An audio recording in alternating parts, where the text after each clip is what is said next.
Hello guys, hello mga kailyan. Magandang umaga sa inyong lahat, mga kababayan natin na nariyan sa ibang bansa.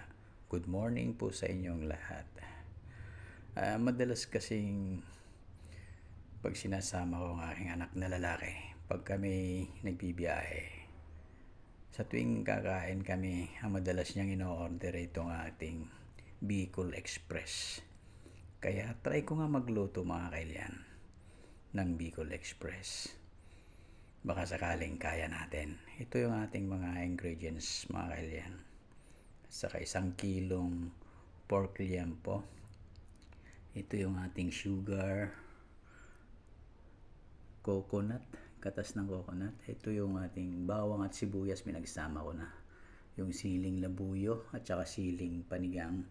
At saka itong ating alamang. Tara mga kailyan, start na tayong magluto para sa ating pananghalian.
Ilagay na itong ating gata mga kailyan.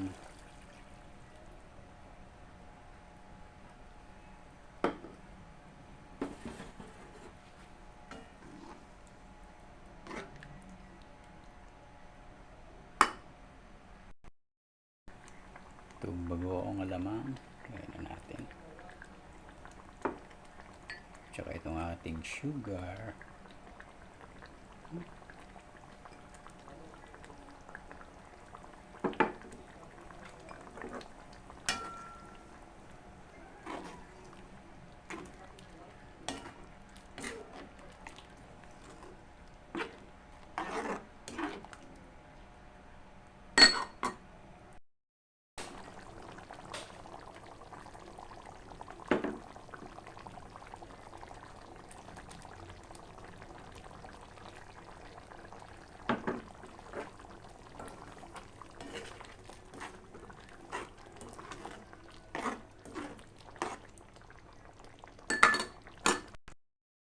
Eto na ang finish ng ating Bicol Express mga kailyan.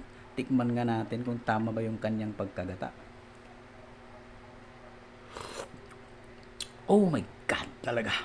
Napakasarap. Tara mga kailyan, tayo'y mananghalian na. Thank you for watching. Bye-bye and God bless.